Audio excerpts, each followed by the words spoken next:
अस्पर्शयोगो वै नाम सर्वसत्त्वसुखो हितः अविवादो अविरुद्धश्च देशितस्तं नमाम्यहम्। अविवादो अविरुद्धश्च देशितस्तं नमाम्यहम्।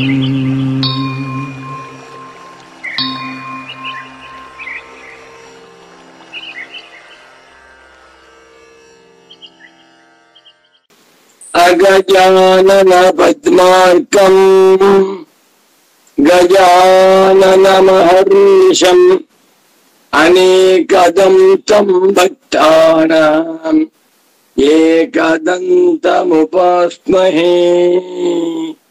गौडपादं महाप्राज्ञं शङ्करं च जगद्गुरुं सुरेश्वरं च तच्छिष्यं सच्चिदानन्दमाश्रये।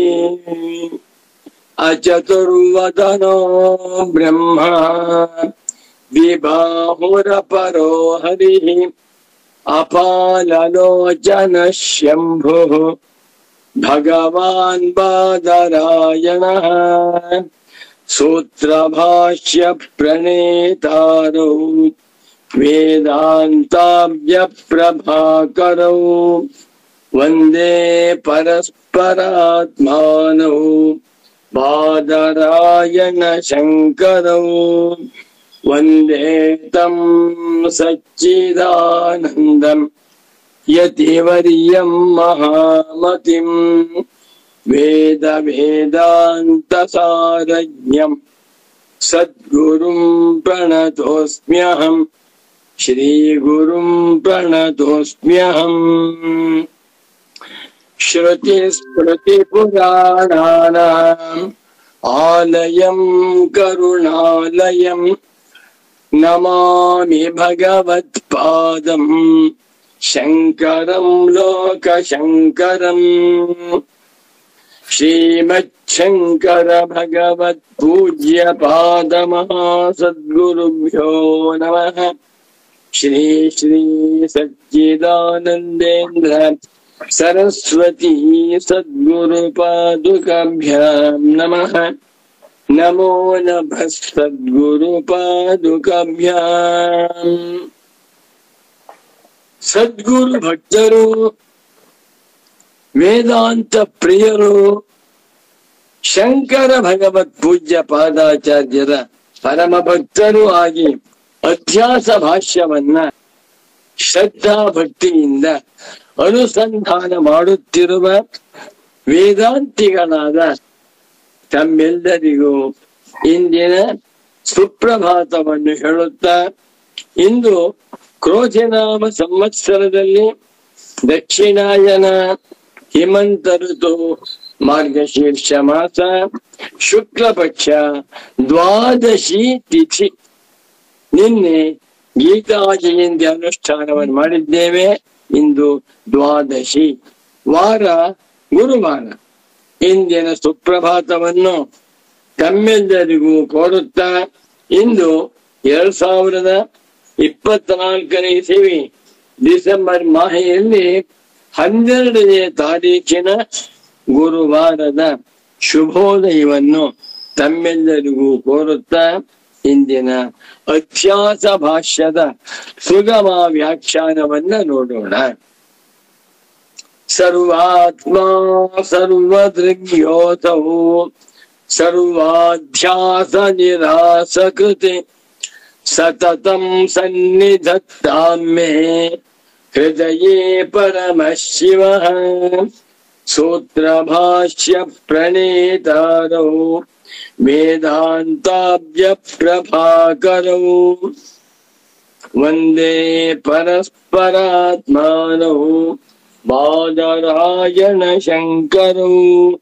ನಮೋ ನಮಃ ಸಚ್ಚಿದಾನಂದೇಂದ್ರ ಸರಸ್ವತಿ ಸದ್ಗುರು ಪಾದುಕಾಭ್ಯಾಂ. ಸಚ್ಚಿದಾನಂದೇಂದ್ರ ಸರಸ್ವತಿ ಸದ್ಗುರುಗಳವರು ಬರೆದಿರುವ ಪ್ರಸ್ತಾವನಾ ಭಾಗದಲ್ಲಿ ಓದ್ತಾ ಇದ್ದೇನೆ. ಕನ್ನಡ ಗ್ರಂಥದಲ್ಲಿ 5ನೇ ಪುಟದಲ್ಲಿ ಕೆಳಗಡೆ ಭಾಗ.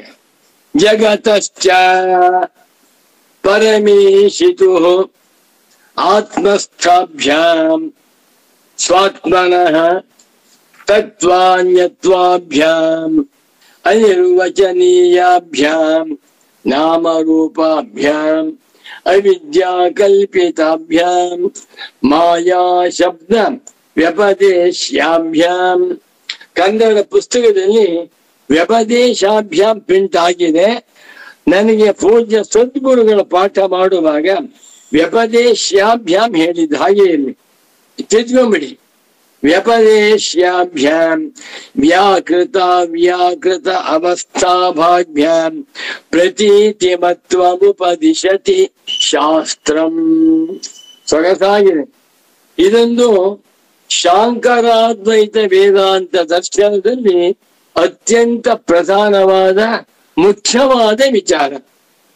ಅನಿರ್ವಚನೀಯವಾದ ಇದರ ಮೇಲೆ ವಿದ್ವಾಂಸರು ದೊಡ್ಡ ಬಿಲ್ಡಿಂಗ್ ಕಟ್ಬಿಟ್ಟಿದ್ದಾರೆ. ಅನಿರ್ವಚನೀಯವಾದ ಅಂತ ಇಟ್ಕೊಂಡು ಅದರ ಮೇಲೆ ತುಂಬಾ ವಿವರವಾಗಿ ಹೇಳ್ತಾರೆ. ಪೂಜ್ಯ ಸಚ್ಚಿದಾನಂದೇಂದ್ರ ಸರಸ್ವತಿ ಸ್ವಾಮೀಜಿಯವರು ಅತ್ಯಂತ ಸಿಂಪ್ಲಿಫೈ ಮಾಡಿ ಹೇಳ್ತಾ ಇದ್ದಾರೆ. ಮತ್ತೊಮ್ಮೆ ಓದ್ತೇನೆ, ನಿಧಾನ ಪುಸ್ತಕ ನೋಡ್ಕೊಳ್ಳಿ. 5-6ನೇ ಪುಟದ ಭಾಗವಿ. ಜಗತಶ್ಚ ಪರಮೇಶಿತು ಆತ್ಮಸ್ಥಾಭ್ಯಾಂ ಸ್ವಾತ್ಮನಃ ತತ್ವಾನ್ಯತ್ವಾಭ್ಯಾಂ ಅನಿರ್ವಚನೀಯಾಭ್ಯಾಂ ನಾಮರೂಪಾಭ್ಯಾಂ ಅವಿದ್ಯಾಕಲ್ಪಿತಾಭ್ಯಾಂ ಮಾಯಾ ಶಬ್ದ ವ್ಯಪದೇಶ್ಯಾಭ್ಯಾಂ ವ್ಯಾಕೃತ ವ್ಯಾಕೃತ ಅವಸ್ಥಾಭಾಭ್ಯಾಂ ಪ್ರತೀತಿಮತ್ವಂ ಉಪದಿಶತಿ. ಕಹ ಉಪದಿಶತಿ? ಶಾಸ್ತ್ರಂ ಚಿಂತಶಾಸ್ತ್ರಂ ವೇದಾಂತ ಶಾಸ್ತ್ರಂ. ವೇದಾಂತ ಶಾಸ್ತ್ರವು ಇದನ್ನ ಉಪದಿಶತಿ ಉಪದೇಶ ಮಾಡುತ್ತಿದೆ. ಅನ್ವಯ ಹೇಳ್ತೇನೆ. ಜಗತಃ ಪರಮೇಶಿತು ಪ್ರತೀತಿಮತ್ವಂ ಉಪದಿಶತಿ. ಬ್ಯೂಟಿಫುಲ್. ವೇದಾಂತ ಶಾಸ್ತ್ರವು ಈ ಜಗತ್ತಿಗೆ ಕೊಟ್ಟಿರುವ ಸ್ಥಾನಮಾನವೇನಪ್ಪ ಅಂದ್ರೆ ಜಗತಃ ಜಗತ್ತನ್ನುವಂತಹದ್ದು. ಜಗತ್ತು ಪ್ರಪಂಚ ಎಲ್ಲವೂ ವಿಶ್ವಂ ಒಂದೇ. ಈ ಜಗತ್ತಿನ ಸ್ಟೇಟಸ್ ಏನು ಅಂತ ಕೇಳಿದ್ರೆ ಪರಮೇಶಿತು ಪರಮೇಶ್ವರನೇ ಆಗಿದೆ. ಈ ತೋರುತ್ತಿರುವ ಜಗತ್ತು ಪರಬ್ರಹ್ಮ ಸ್ವರೂಪವೇ ಆಗಿದೆ. ಹಾಗಾದ್ರೆ ನಾಮರೂಪದಿಂದ ತೋರ್ತಾ ಇದೆಯಲ್ಲ, ಇದು ಬೆಂಗಳೂರು ಅಂತೇವೆ, ಇದು ಮೈಸೂರು ಅಂತೇವೆ, ಇದು ಬಾವಿ, ಇದು ಸಮುದ್ರ, ಇದು ಪುಸ್ತಕ, ಇದು ಚಟ್ನಿ, ಇದು ದೋಸೆ, ಅರಮನೆ ಹೇಳ್ತಾ ಇದ್ದೇವಲ್ಲ ಅಂದ್ರೆ ಇದು ನಿಜವಾಗಿ ಪ್ರತೀತಿಮತ್ವಂ. ಪ್ರತೀತಿ ತೋರ್ತಾ ಇದೆ. ಪ್ರತೀತಿಮತ್ವಂ ಪ್ರತೀತಿ ಮಾತ್ರತ್ವಂ. ವಿಚಾರ ಮಾಡದಿರುವಾಗ ಈ ಪ್ರಪಂಚವು ನಾಮರೂಪಗಳಿಂದ ತೋರ್ತಾ ಇದೆ. ವಿಚಾರ ಮಾಡಿಬಿಟ್ಟರೆ ವಸ್ತು ತಂತ್ರಜ್ಞಾನವನ್ನ ಬಳಸಿ ನೋಡಿದಾಗ ಈ ಪ್ರಪಂಚವು ಪರಮೇಶ್ವರ ಸ್ವರೂಪಂ ಪರಮೇಶ್ವರದ ಸ್ವರೂಪವೇ ಆಗಿದೆ. ಬಹಳ ಮುಖ್ಯವಾದ ವಿಚಾರ. ಎರಡು, ಒಂದು ಪರಮೇಶ್ವರ, ಒಂದು ಜಗತ್ತು, ಮತ್ತೊಬ್ಬ ಜೀವ. ಎಲ್ಲ ದರ್ಶನಗಳು ಕಾಪಿಲ ಸಾಂಖ್ಯ ದರ್ಶನ, ಪಾತಂಜಲ ಯೋಗ ದರ್ಶನ, ಅನಂತರ ಗೌತಮರ ನ್ಯಾಯ ದರ್ಶನ, ಕಣಾದರ ವೈಶೇಷಿಕ ದರ್ಶನ, ಪೂರ್ವ ಮೀಮಾಂಸಕರಾದ ಜೈಮಿನಿ ಆಚಾರ್ಯರ ಮೀಮಾಂಸಾ ದರ್ಶನ, ಬೌದ್ಧ ದರ್ಶನ, ಜೈನ ದರ್ಶನ, ಎಲ್ಲ ದರ್ಶನಗಳಿಗೂ ಚಿಂತ್ಯವಾಗಿರುವಂತಹ ವಿಚಾರ ಮೂರೇ. ಒಂದು ಜೀವ, ಮತ್ತೊಂದು ಈಶ, ಮತ್ತೊಂದು ಜಗತ್. ಈ ಮೂರನ್ನು ಬಿಟ್ಟು ಯಾರು ಬೇರೆ ಜೀವನ ಮೂರ್ತತ್ವ. ವೇದಾಂತ ದರ್ಶನವೂ ಕೂಡ ಜೀವನ ಸ್ವರೂಪವನ್ನು, ಜಗತ್ತಿನ ಸ್ವರೂಪವನ್ನು, ಪರಬ್ರಹ್ಮದ ಸ್ವರೂಪವನ್ನು ಸೊಗಸಾಗಿ ಹೇಳುತ್ತೆ. ಇವಾಗ ಪರಬ್ರಹ್ಮದ ಸ್ವರೂಪ ಅರ್ಥವಾಯ್ತು ನಮಗೆ. ಹಿಂದಿನ ಭಾಗದಲ್ಲಿ ಪರಮ ಪೂಜ್ಯ ಶ್ರೀ ಶ್ರೀ ಶ್ರೀ ಸಚ್ಚಿದಾನಂದೇಂದ್ರ ಸರಸ್ವತಿ ಸ್ವಾಮೀಜಿಯವರು ಬ್ರಹ್ಮನ ಸ್ವರೂಪ ತೋರಿಸ್ಕೊಟ್ಟಿದ್ದಾರೆ. ಈಗ ಜೀವನ ಸ್ವರೂಪವನ್ನು ಹೇಳಿದರು. ಏನು? ನಿಜವಾಗಿ ಜೀವರು ಬ್ರಹ್ಮಕ್ಕಿಂತ ಭಿನ್ನವಿಲ್ಲ. ಬ್ರಹ್ಮ ಬೇರೆ ಜೀವ ಬೇರೆ ಅಂತಲ್ಲ.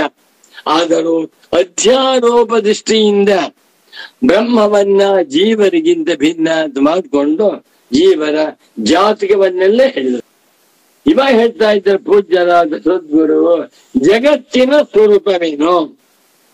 ಅಸ್ಯ ಜಗತಃ ನಾಮರೂಪಾಭ್ಯಾಂ ವ್ಯಾಕೃತಸ್ಯ ಅನೇಕ ಕರ್ತೃಭೋಕ್ತೃ ಸಂಯುಕ್ತಸ್ಯ ಪ್ರತಿನಿಯತ ದೇಶಕಾಲ ನಿಮಿತ್ತ ಕ್ರಿಯಾ ಫಲಾಶ್ರಯಸ್ಯ ಮನಸಾಪಿ ಅಚಿಂತ್ಯ ರಚನಾರೂಪಸ್ಯ ಜಗತಃ ಸ್ವರೂಪಂ ಕಿಂ ಪರಮೇಶಿತು ಸ್ವರೂಪಂ. ಪರಮೇಶ್ವರನ ಸ್ವರೂಪವಾಗಿದೆ. ಜಗತ್ತನ್ನುವಂತಹದ್ದು ಬ್ರಹ್ಮದಿಂದ ಬಂದು ಬ್ರಹ್ಮದಲ್ಲಿಯೇ ಬದುಕಿದ್ದು ಬ್ರಹ್ಮದಲ್ಲಿಯೇ ಲಯಗೊಳ್ಳುತ್ತಿರುವುದರಿಂದ ತದನನ್ಯತ್ವಂ ಆರಂಭಣ ಶಬ್ದಾದಿಭ್ಯ, ಈ ಪ್ರಪಂಚವು ತದನನ್ಯತ್ವಂ ಬ್ರಹ್ಮಕ್ಕಿಂತ ಭಿನ್ನವಾಗಿಲ್ಲ. ಇದಕ್ಕೆ ಹೆಸರು ಕಾರ್ಯ ಕಾರಣ ಅನನ್ಯತ್ವ ನ್ಯಾಯ. ಸರ್ವಾಣಿ ಕಾರ್ಯಾಣಿ ಸ್ವ ಕಾರಣೇಭ್ಯ ಅಭಿನ್ನಾನಿ ಭವಂತಿ ಅನನ್ಯಾನಿ ಭವಂತಿ. ಎಲ್ಲ ಕಾರ್ಯಗಳು ಕೂಡ ತಮ್ಮ ಕಾರಣವಾದಂತಹ ತತ್ವಕ್ಕಿಂತ ಭಿನ್ನವಾಗಿಲ್ಲ. ಆದ್ದರಿಂದಲೇ ವೇದಾಂತಿಗಳು ಬ್ರಹ್ಮವನ್ನ ಜಗತ್ತಿಗೆ ನಿಮಿತ್ತ ಕಾರಣ ಮಾತ್ರವಲ್ಲ, ಉಪಾದಾನ ಕಾರಣವಾಗಿದೆ ಅಂತ ಹೇಳ್ತಾರೆ. ಇದನ್ನು ಯಾರು ಗೊತ್ತಿಲ್ಲ. ಅದ್ವೈತ ವೇದಾಂತ ದರ್ಶನವೊಂದನ್ನ ಬಿಟ್ಟು ಉಳಿದ ಯಾವ ದರ್ಶನಕಾರರಿಗೂ ಕೂಡ ಪರಮ ರಹಸ್ಯ ಅರ್ಥವಾಗಿಲ್ಲ. ವೇದಾಂತಿಗಳ ಪ್ರಕಾರ ಈ ಪ್ರಪಂಚವೆಲ್ಲವೂ ಬ್ರಹ್ಮದ ಕಾರ್ಯ. ಈ ಪ್ರಪಂಚಕ್ಕೆ ಬ್ರಹ್ಮವು ಉಪಾದಾನ ಕಾರಣವು ಆಗಿರೋಣದರಿಂದ ಉಪಾದಾನ ಕಾರಣವನ್ನ ಬಿಟ್ಟು ಯಾವ ಕಾರ್ಯವೂ ಇಲ್ಲ. ಈ ಜಗತ್ತನ್ನುವಂತಹದ್ದು ನಿಜವಾಗಿ ಪರಮಾತ್ಮನ ಸ್ವರೂಪವೇ ಆಗಿದೆ. ಆದರೆ ಈಗ ಅರ್ಥ ಮಾಡಿಕೊಳ್ಳದಿರುವಾಗ ಸದ್ಗುರುಗಳ ಸನ್ನಿಧಾನಕ್ಕೆ ಹೋಗಿ ವಿಚಾರವನ್ನು ಮಾಡದೆ ಇರುವಾಗ ಪ್ರಪಂಚ ಅಂತ ತೋರ್ತಾ ಇದೆ. ಈ ಪ್ರಪಂಚದ ಸ್ವಭಾವವೇನು? ತೋರುವ ಪ್ರಪಂಚ ಹೇಗಿದೆ ಅಂತಂದ್ರೆ ನಾವು ಶುರು ಮಾಡ್ತಾ ಇದ್ದೀವಿ. ಆತ್ಮಸ್ಥಾಭ್ಯ, ಈ ಪ್ರಪಂಚ ಆತ್ಮನ ಸ್ವರೂಪವಾಗಿ ತೋರ್ತಾ ಇದೆ. ಇದು ದ್ವಿವಚನ. ಆತ್ಮಸ್ಥೆ ನಾಮರೂಪೆ. ಇಡೀ ವಿಶ್ವವನ್ನ ಬ್ರಹ್ಮಜ್ಞಾನಿಗಳು ನಾಮ ರೂಪ ಅಂದ್ಬಿಟ್ಟು ಎಷ್ಟು ಚೆನ್ನಾಗಿದೆ. ಆದ್ರೆ ಬೇರೆ ದರ್ಶನಕಾರರು ಒಂದೊಂದನ್ನೇ ವಿಚಾರ ಮಾಡ್ತಾ ಹೋಗ್ತಾರೆ. ವೇದಾಂತಿಗಳು ನಾಮರೂಪಾತ್ಮಕಂ ವಿಶ್ವಂ ಇಂದ್ರಜಾಲಂ ವಿದುರ್ಬುಧಾಃ ಅನಾಮತ್ವಾತ್ ಅರೂಪತ್ವಾತ್ ಇತಿ ವೇದಾಂತದಿಂಡಿಮಃ. ಆತ್ಮಸ್ಥಾಭ್ಯಂ, ಆತ್ಮನ ಸ್ವರೂಪವೇ ಆಗಿವೆ ನಾಮರೂಪಗಳು. ಆದರೆ ಮುಂದಿನ ವಾಕ್ಯ ತುಂಬಾ ಚೆನ್ನಾಗಿ, ಸ್ವಾತ್ಮನಃ ತತ್ವಾನ್ಯತ್ವಾಭ್ಯಾಂ. ಇದು ಬಹಳ ಬಹಳ ಮುಖ್ಯವಾದ ವಿಶೇಷಣ. ಈಗಿನ ವ್ಯಾಖ್ಯಾನಕಾರರುಗಳು ಇದರ ಮೇಲೆ ವಾಲ್ಯೂಮ್ಸ್ ಗಟ್ಟಲೆ ಬರೆದಿದ್ದಾರೆ. ಯಾವುದು? ಈ ನಾಮರೂಪಗಳು ಅನಿರ್ವಚನೀಯ ಎನ್ನುವಂತಹ ವಿಷಯದಲ್ಲಿ ಸ್ವಾತ್ಮನಃ ಅಂದ್ರೆ ಈ ಜಗತ್ತು ತನಗಿಂತ ಭಿನ್ನ, ಪಂಚಮಿ ಏಕವಚನ, ತನಗಿಂತ ತತ್ವಾನ್ಯತ್ವಾಭ್ಯಾಂ, ತಾನೇ ಆಗಿದೆಯಾ ಅಥವಾ ಬೇರೆಯಾ ಅಂತ ಗೊತ್ತಾಗ್ತಾ ಇಲ್ಲ. ಪ್ರಪಂಚ ನಿಜವಾಗಿ ಬ್ರಹ್ಮ ಸ್ವರೂಪವಾಗಿದೆ. ಬ್ರಹ್ಮವೇ ಪ್ರಪಂಚ. ಬ್ರಹ್ಮ ಬಂದ್ಬಿಟ್ಟು ಪ್ರಪಂಚವಿಲ್ಲ. ಆದರೆ ವಿಚಾರ ಮಾಡದಿರುವಾಗ ಈ ಪ್ರಪಂಚ ಅಂತ ತೋರ್ತಾ ಇದೆಯಲ್ಲ, ಇದು ನಿಜವಾಗಿ ತತ್ವವಾಗಿದೆಯಾ ಅಥವಾ ಭಿನ್ನವಾಗಿದೆಯಾ? ಸ್ವಲ್ಪ ಎಕ್ಸ್ಪ್ಲೇನ್ ಮಾಡ್ತೇನೆ ನೋಡಿ. ತತ್ವ, ಈ ಪ್ರಪಂಚದ ನಾಮರೂಪಗಳ ತತ್ವವೇನು? ನಿರ್ಗುಣವಾದ ನಿರುಪಾಧಿಕವಾಗಿರುವ ನಿತ್ಯ ಶುದ್ಧ ನಿತ್ಯ ಬುದ್ಧ, ನಿತ್ಯ ಮುಕ್ತವಾಗಿರುವ ಸಚ್ಚಿದಾನಂದ ಸ್ವರೂಪವಾಗಿರುವ ಬ್ರಹ್ಮ ಸ್ವರೂಪ. ಈ ಜಗತ್ತಿನ ತತ್ವ ಬ್ರಹ್ಮ.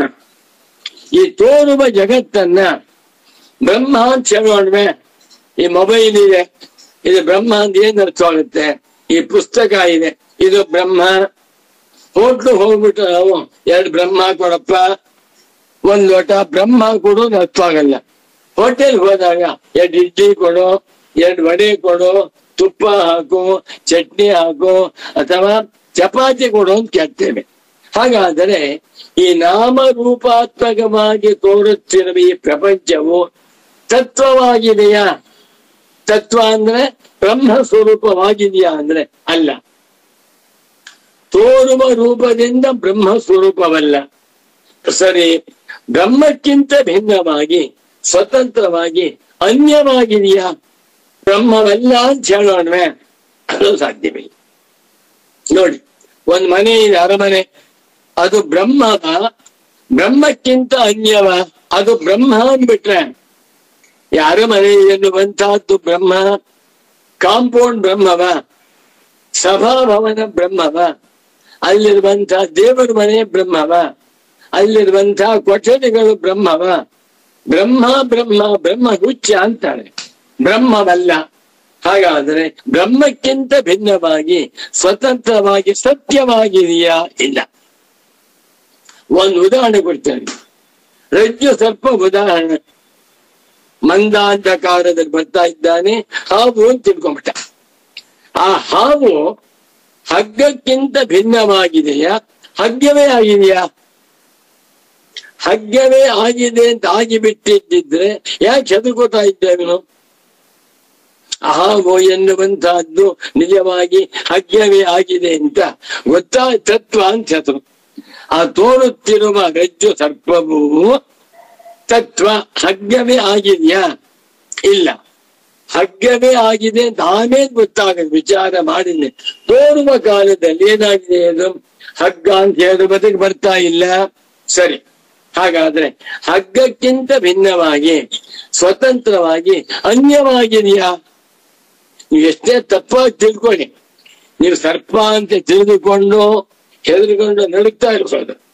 ಏನೇ ಆಗ್ತಾ ಇದ್ರು ಆ ರಜ್ಜು ಸರ್ಪ ಎನ್ನುವಂತ ವಸ್ತು ಹಗ್ಗಕ್ಕಿಂತ ಭಿನ್ನವಾಗಿ ಸತ್ಯವಾಗಿದೆಯಾ? ಇಲ್ಲ. ಅದನ್ನ ಹಗ್ಗ ಅಂತ ಹೇಳುವುದಕ್ಕೂ ಬರ್ತಾ ಇಲ್ಲ. ಹಗ್ಗಕ್ಕಿಂತ ಭಿನ್ನವಾಗಿರುವ ಸತ್ಯವಾಗಿರುವ ಸರ್ಪ ಅಂತ ಹೇಳುವುದಕ್ಕೂ ಬರ್ತಾ ಇಲ್ಲ.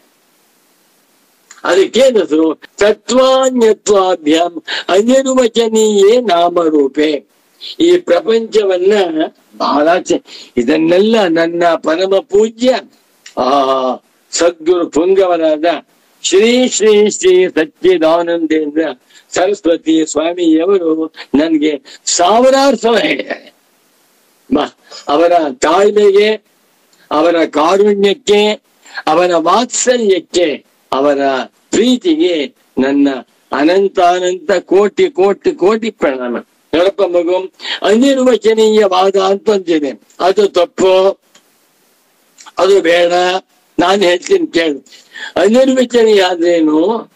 ನಿರ್ವಕ್ತು ನ ಶಕ್ಯತೆ ಇದೆ ಅನಿರ್ವಚನೀಯಂ. ಯಾವುದನ್ನ ಇದಮಿತ್ತಂ ಎಂದು ಹೇಳುವುದಕ್ಕೆ ಬರುವುದಿಲ್ಲವೋ ಅದಕ್ಕೆ ಅನಿರ್ವಚನೀಯ ಅಂತ. ನಿರ್ವಚನೀಯ ಅಂತ ಯಾವುದು? ಇದು ಪುಸ್ತಕ, ಸುಗಮ ಪುಸ್ತಕ, ಪರಮ ಪೂಜ್ಯ ಸಚ್ಚಿದಾನಂದೇಂದ್ರ ಸರಸ್ವತಿ ಸದ್ಗುರುಗಳಿಂದ ಬರೆಯಲ್ಪಟ್ಟಿರುವ ಸುಗಮ ವ್ಯಾಖ್ಯಾನದ ಪುಸ್ತಕ ನಾವು ಹೇಳ್ತೇವೆ.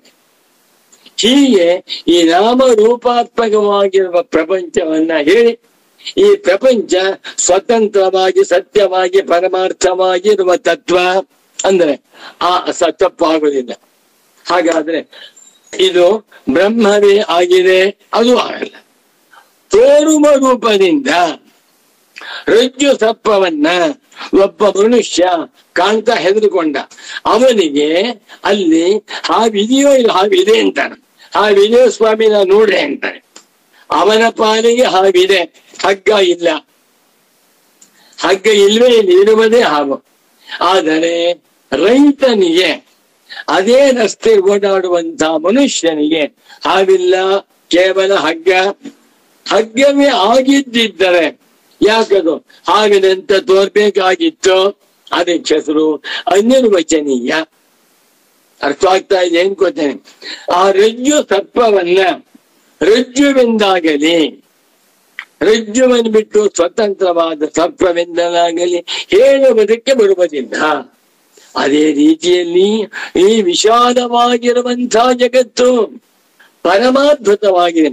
84 ಲಕ್ಷ ಜೀವರಾಶಿಗಳಿಂದ ತುಂಬಿಕೊಂಡಿರುವ 14 ಲೋಕಗಳ ವ್ಯಾಪಕವಾಗಿರುವ ನಾಮ ರೂಪಗಳಿಂದ ಹರಡಿಕೊಂಡಿರುವಂತ ಈ ಜಗತ್ತು ಬ್ರಹ್ಮವ ಅಲ್ಲ. ಬ್ರಹ್ಮ ಅಂತ ಆಗಿ ಬಿಟ್ಟಿದ್ದರೆ ನಾವು ಅದಕ್ಕೆ ಬೇರೆ ಬೇರೆ ಹೆಸರು ಕೊಡ್ಬೇಕಾಗಿತ್ತು. ಇದು ಸ್ಕೂಟರು, ಇದು ಬಸ್ಸು, ಇದು ಟ್ರೈನು, ಇದು ಚಕ್ರ, ಏರೋಪ್ಲೇನ್. ಅದನ್ನು ನೋಡಿದಾಗ ಬ್ರಹ್ಮವಲ್ಲ.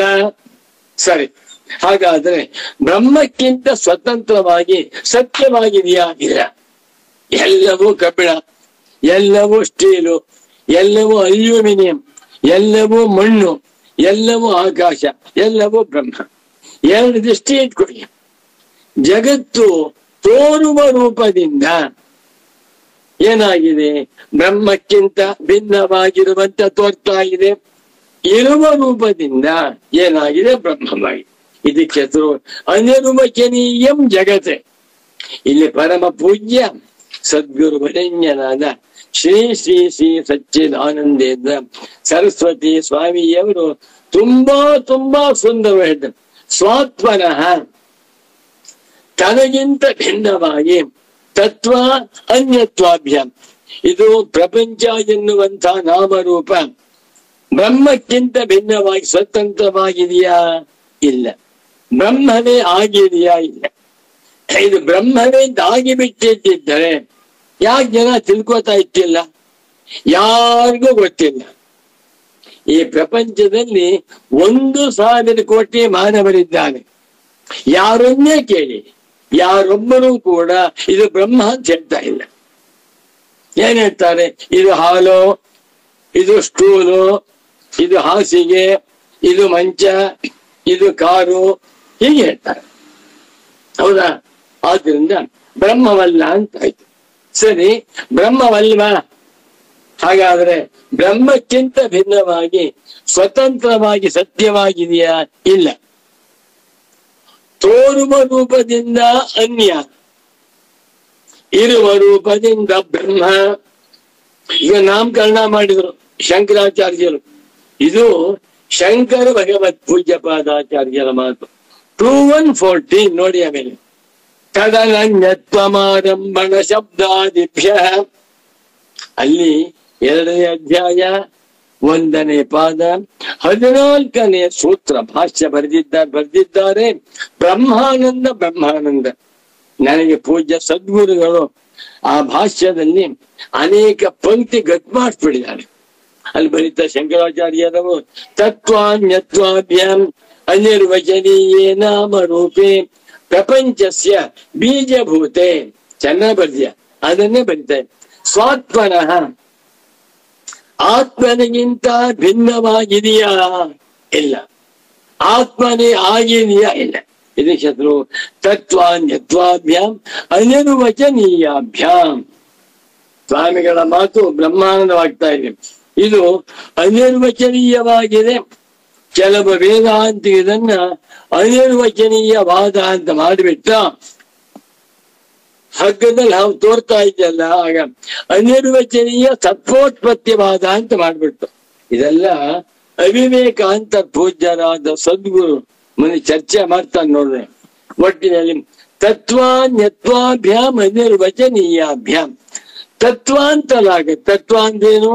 ಬ್ರಹ್ಮ ಇವ ಅಂತಲಾಗಲಿ. ಅನ್ಯತ್ವ ಅಂದೇನು? ಬ್ರಹ್ಮಕ್ಕಿಂತ ಭಿನ್ನವಾಗಿದೆ ಅಂತಲಾಗಲಿ ನಿರ್ವಚನ ಮಾಡುವುದಕ್ಕೆ ಸಾಧ್ಯವಿಲ್ಲ. ಒಂದು ಕಬ್ಬಿಣದ ಕುರ್ಚಿ ನೋಡ್ತೇವೆ. ಆ ಕುರ್ಚಿ ಕಬ್ಬಿಣ ಕರೆಯಲ್ಪಡುತ್ತೆ. ಕಬ್ಬಿಣ ಅಂತ ಕರಿತಾ ಇಲ್ಲ ಯಾರು ಕೂಡ. ಕಬ್ಬಿಣ ಅಂತ ಹೇಳ್ತಾರೆ. ಕುರ್ಚಿ ಅಂತಾನೆ. ಆ ಕುರ್ಚಿ ಎನ್ನುವಂತಹ ಪದಾರ್ಥ ಕಬ್ಬಿಣ ಬಿಟ್ಟು ಇದೆಯೋ ಇಲ್ವೋ? ಕಬ್ಬಿಣವನ್ನು ಬಿಟ್ಟು ಇಲ್ಲ, ಕಬ್ಬಿಣವೇ ಅಂತೂ ಅಲ್ಲ. ಕಬ್ಬಿಣವೇ ಅಂತ ಆಗಿ ಬಿಟ್ಟಿದ್ದು ಒಂದು ಸೌಟ್ ಇದೆ, ಸೌಟ್ ಮೇಲೆ ಕೂತು ಹೋದಲ್ಲ, ಅದು ಸೌಟ್ ಅಂತ ಛತ್ರು, ಇದು ಚಮಚ ಅಂತ ಛತ್ರು, ಇದಕ್ಕೆ ಕುರ್ಚಿ ಅಂತ ಛತ್ರು, ಇದಕ್ಕೆ ಡೆಸ್ಕ್ ಅಂತ ಛತ್ರು, ಇದು ಮಂಚ ಅಂತ ಛತ್ರು. ಯಾಕೆ? ನಾಮರೂಪಗಳು. ಲೋಕದಲ್ಲಿ ವ್ಯವಹಾರ ದಶೆಯಲ್ಲಿ ಯಾವ ಪದಾರ್ಥವೂ ಬ್ರಹ್ಮ ಅಂತ ತೋರ್ತಾ ಇಲ್ಲ.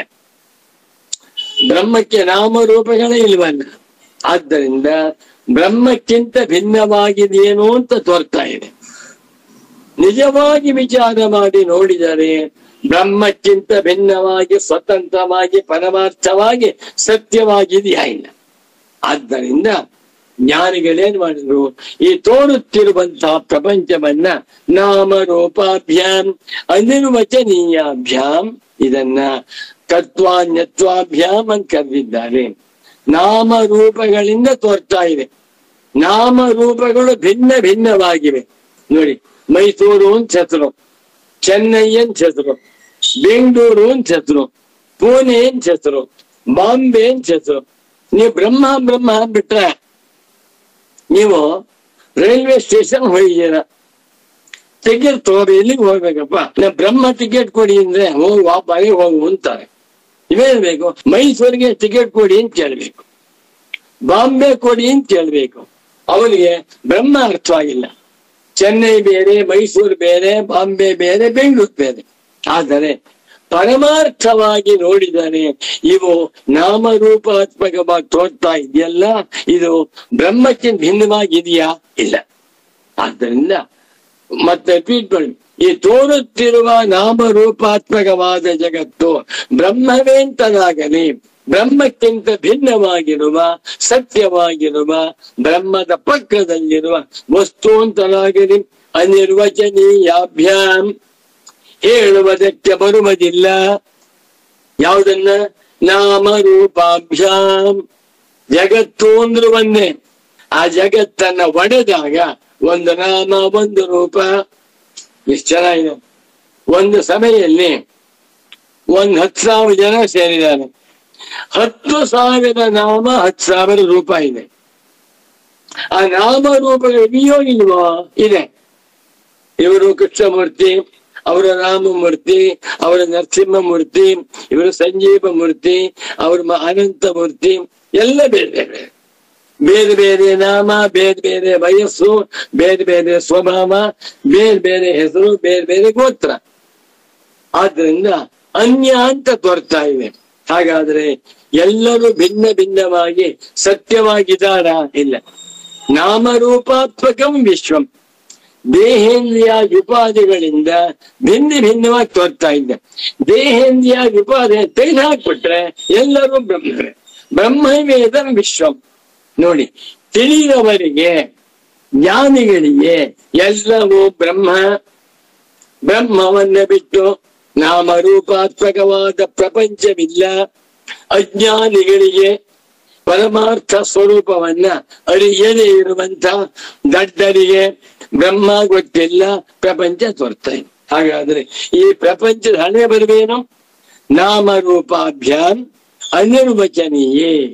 ನಾಮರೂಪಗಳಿಂದ ಇದು ಅನಿರ್ವಚನೀಯವಾಗಿ ತೋರ್ತಾ ಇದೆ ಎಂದು. ಯಾವುದು? ನಾಮರೂಪಾಭ್ಯಾಂ. ನನ್ನ ಮಾತು ಬರೀ, ಈ ನಾಮರೂಪಗಳ ಬಂಡವಾಳವೇನು? ಬಾ, ಅವಿದ್ಯಾ ಕಲ್ಪಿತಾಭ್ಯಾಂ. ಎಲ್ಲ ನಾಮರೂಪಗಳು ಜೊಳ್ಳು ಜೊಳ್ಳು ಜೊಳ್ಳು. ಹೌದಾ? ಸಿನಿಮಾದಲ್ಲಿ 1,000 ಪಾತ್ರ, 1,000 ಪದಾರ್ಥ ನೋಡ್ತೆ. 50 ಜನ ಪಾತ್ರಧಾರಿಗಳಿರ್ಬೋದು. ಅವ್ರು ಹಾಕೊಂಡಿರುವಂತಹ ಶಾಲು, ಪ್ಯಾಂಟು, ಕುಂಕುಮ, ವಿಭೂತಿ, ಕೈಯಲ್ಲಿರುವಂತಹ ದಂಡ, ಎಟ್ಸೆಟ್ರಾ ಎಟ್ಸೆಟ್ರಾ ಭಿನ್ನ ಭಿನ್ನವಾಗಿ 1,000 ಪದಾರ್ಥಗಳಿವೆ. 1,000 ಹೆಸರು. ಇದಕ್ಕೆ ಛತ್ರಿ ಅಂತ ಛತ್ರು, ಸ್ಕೂಟರ್ ಅಂತ ಛತ್ರು, ಮತ್ತೊಂದು ಸೌಟು ಅಂತ ಛತ್ರು, ಮತ್ತೊಂದು ಬಾಣ ಅಂತ ಛತ್ರು, ಮತ್ತೊಂದು ಜಪಮಾಲೆ ಅಂತ ಛತ್ರು, ಅವನಿಗೆ ರಾವಣ ಅಂತ ಛತ್ರು, ರಾಮ ಅಂತ ಛತ್ರು. ಹೌದಾ? ಅಬ್ಸರ್ವ್ ಮಾಡಿ, 1,000 ಐಟಮ್ಸ್ ಇದೆ. ಆ 1,000 ಐಟಮ್ಗಳು ಕೂಡ ಬ್ರಹ್ಮವ, ಪರದೇನ ಅಲ್ಲ. ಎಲ್ಲವೂ ಪರದೆ ಅಂತ ಆಗಿಬಿಟ್ಟಿದ್ರೆ ಯಾಕೆ ಛತ್ರಿ ಅಂತ ಕರೀತೀರ ಇದನ್ನ? ಅದನ್ನ ಸಿಂಹ ಅಂತ ಕರೀತೀರ. ಸಿಂಹ ಛತ್ರಿ ಒಂದೋ ಬೇರೆ ಬೇರೆಯೋ? ಬೇರೆ ಬೇರೆ. ಸಿಂಹ ಬೇರೆ, ಛತ್ರಿ ಬೇರೆ, ಇರುವೆ ಬೇರೆ, ಸೊಳ್ಳೆ ಬೇರೆ, ಜಿರ್ಲೆ ಬೇರೆ, ತಿಗಣೆ ಬೇರೆ. ನೋಡಿ, ನಾಮರೂಪ ಪರಮಾರ್ಥವಾಗಿ ವಿಚಾರ ಮಾಡಿ ನೋಡಿದಾಗ ನಾಮರೂಪಗಳೇ ಸುಳ್ಳು. ನಾಮರೂಪಗಳಿಂದ ತಾನು ಪ್ರಪಂಚ ಹಬ್ಬಿಬಿಟ್ಟಿದೆ. ನೋಡಿ, ಜ್ಞಾನಿಗಳು ಎಂಥ ಮಹಾತ್ಮರು ಸ್ವಾಮಿ. ಬ್ರಹ್ಮಜ್ಞಾನಿಗಳನ್ನ ನಾಮರೂಪದಿಂದ ಬ್ರಹ್ಮಜ್ಞಾನಿ ಕಪ್ಪಿರ್ಬಹುದು, ಕೆಂಪಿರ್ಬಹುದು, ಸಣ್ಣಗಿರ್ಬಹುದು ಅಥವಾ ದಪ್ಪಿರ್ಬಹುದು, ಅದಲ್ಲ. ಆ ಬ್ರಹ್ಮಜ್ಞಾನಿಯ ಉಪದೇಶಾಮೃತವನ್ನ ಸ್ವೀಕಾರ ಮಾಡಿ. ಇದನ್ನೆಲ್ಲ ಶಂಕರ ಭಗವತ್ ಪೂಜ್ಯ ಪಾದಾಚಾರ್ಯರು ತಮ್ಮ ಭಾಷ್ಯ ಗ್ರಂಥಗಳು ಬರೆದಿದ್ದಾರೆ. ಅದನ್ನೆಲ್ಲ ಕ್ರೋಢೀಕರಿಸಿ ನನ್ನ ಪರಮ ಪೂಜ್ಯ ಸಚ್ಚಿದಾನಂದೇಂದ್ರ ಸರಸ್ವತಿ ಸ್ವಾಮಿ ಇದು ವಿಚಾರಕ್ಕೆ ಬ್ರಹ್ಮಜ್ಞಾನಿಗಳಂತ ಸೈಂಟಿಸ್ಟ್ ಯಾರು ಇಲ್ಲ ಕಂಡ್ರಿ. ಪ್ರಪಂಚ ಜಾಲಾಗ್ಬಿಟ್ಟಿದೆ. ಬ್ರಹ್ಮಲೋಕವಿರ್ಬಹುದು, ಪಾತಾಳ ಲೋಕವಿರ್ಬಹುದು, ಅದನ್ನ ನಾಮ ರೂಪ ಅಂದ್ಬಿಟ್ರು. ಒಂದಕ್ಕೆ ಸಮುದ್ರ ಅಂತ ಹೆಸರು, ಒಂದಕ್ಕೆ ನದಿ ಅಂತ ಹೆಸರು, ಒಂದಕ್ಕೆ ಕೆರೆ ಅಂತ ಹೆಸರು, ಇನ್ನೊಂದಕ್ಕೆ ಬಾವಿ ಅಂತ ಹೆಸರು. ಏನು? ಎಲ್ಲವೂ ನೀರು. ಹೌದಾ? ನಾಮರೂಪ ಬೇರೆ ಬೇರೆ. ಎಲ್ಲವೂ ನೀರು ಅಂತ ಆಗ್ಬಿಟ್ಟು ಸಮುದ್ರದಿಂದ 10 ಲೀಟರ್ ನೀರು ತಂದು ಅಡಿಗೆ ಮಾಡು ಕುಡಿ ಅಂದ್ರೆ ಕುಡಿಯಕ್ಕಾಗೋದಿಲ್ಲ. ಸಮುದ್ರದ ನೀರನ್ನ ಕುಡಿಯಕ್ಕಾಗೋದಿಲ್ಲ. ನದಿ ನೀರು ಬೇರೆ, ಸಮುದ್ರದ ನೀರು ಬೇರೆ. ಎಲ್ಲವೂ ನೀರೇ ಅಲ್ಲವೇ? ಒಂದು ತಿಳ್ಕೊಳ್ಳಿ. ವೇದಾಂತಿಗಳು ತುಂಬಾ ತುಂಬಾ ಬುದ್ಧಿವಂತರು. ವೇದಾಂತಿಗಳು ಒಳ್ಳೆ ವಿಚಾರಪರರು. ವಸ್ತು ತಂತ್ರಜ್ಞಾನದ ದೃಷ್ಟಿಯಿಂದ ಎಲ್ಲವೂ ಬ್ರಹ್ಮ ಅಂತ ತಿಳ್ಕೊಂಡಿದ್ದಾರೆ. ಈ ರಹಸ್ಯ ಅಜ್ಞಾನಿಗಳಿಗೆ ಅರ್ಥವಾಗದಿರುವುದರಿಂದ ಪ್ರಪಂಚ ನಾಮರೂಪ ಅಂತ ಮಾಡ್ಕೊಂಡಿದೆ. ಬ್ರಹ್ಮಜ್ಞಾನಿಗಳಿಗೆ ಗೊತ್ತು ಯಾವ ಪ್ರಪಂಚವೂ ಇಲ್ಲ, ಎಲ್ಲವೂ ನಾನೇ. ಮಯ್ಯೇವ ಸಕಲಂ ಜಾತಂ ಮಯ್ಯೇವ ಸಕಲಂ ಸ್ಥಿತಂ ಮಯ್ಯೇವ ಸಕಲಂ ಯಾತಿ ಗೊತ್ತು. ಆದರೆ ನಾಟಕೀಯವಾಗಿ ಬ್ರಹ್ಮಜ್ಞಾನಿಗಳು ಅಜ್ಞಾನಿಗಳ ಸೇರ್ಕೊಂಡು, ಅಪ್ಪ ದೋಸೆ ಹಾಕ್ತೀಯನಪ್ಪ, ಇನ್ನೊಂದು ದೋಸೆ ಕೊಡು, ಬಾಳೆಹಣ್ಣು ಕೊಡು, ಕಲ್ಸಕ್ಕರೆ ಕೊಡು ತಿಂತಿರ್ತಾರೆ. ಯಾಕೆ? ನಿಮಗೆ ಸಂತೋಷವಾಗಲಿ ಇಂದ ಅವ್ರಿಗೆ ಏನ್ ಬೇಕಾಗಿಲ್ಲ. ಮತ್ತೊಮ್ಮೆ ವಾಕ್ಯ ಓದ್ತೇನೆ ನೋಡಿ. ಜಗತಶ್ಚ ಪರಮೇಶಿತು ಆತ್ಮಸ್ಥಾಭ್ಯಾಂ. ಈ ಜಗತ್ತು ಪರಮಾತ್ಮನ ಸ್ವರೂಪವಾಗಿದೆ. ಅವನಲ್ಲಿಯೇ, ಪರಬ್ರಹ್ಮದಲ್ಲಿಯೇ ನಾಮರೂಪಗಳು ಅಂತ ತೋರ್ತಾ ಇವೆ. ಇದು ಸ್ವಾತ್ಮನಃ ತತ್ವಾನ್ಯತ್ವಾಭ್ಯಾಂ ಅನಿರ್ವಚನೀಯಾಭ್ಯಾಂ ನಾಮರೂಪಾಭ್ಯಾಂ. ಈ ಪ್ರಪಂಚ ಆತ್ಮನ ಸ್ವರೂಪವೇ ಆಗಿದ್ದರೂ ಕೂಡ ನಾಮರೂಪಗಳಿಂದ ಅನಿರ್ವಚನೀಯವಾಗಿ ತೋರ್ತಾ ಇದೆ. ಈ ನಾಮರೂಪಗಳನ್ನ, ಪ್ರಪಂಚವನ್ನ ಬ್ರಹ್ಮ ನೋಡ್ವೆ, ಬ್ರಹ್ಮಕ್ಕೆ ಭಿನ್ನವಾದದ್ದು ನೋಡ್ವೆ. ಬ್ರಹ್ಮ ಅಂತ ಹೇಳಕ್ ಆಗ್ತಾ ಇಲ್ಲ. ವ್ಯವಹಾರದಲ್ಲಿ ಅನೇಕ ಪದಾರ್ಥಗಳನ್ನ ಅಂಗಡಿಗೆ ಹೋಗಿದ್ದೇವೆ. ಗಿರಾಣಿ ಅಂಗಡಿ 1000 ಐಟಮ್ ಇಟ್ಕೊಂಡಿದ್ದಾರೆ. ಬ್ರಹ್ಮ ಕೊಡಪ್ಪ ಅಂದ್ರೆ ಏನ್ 1000 ರೂಪಾಯಿ ಕೊಟ್ಬಿಟ್ಟು 1 kg ಬ್ರಹ್ಮವನ್ನ ಕೊಡು. ದುಡ್ಡು ಇಟ್ಕೊಂಡು ಏನ್ ಮಾಡ್ತೀವಿ, 1000 ರೂಪಾಯಿ ಇಟ್ಕೊಂಡ್ಬಿಡ್ತಾನೆ.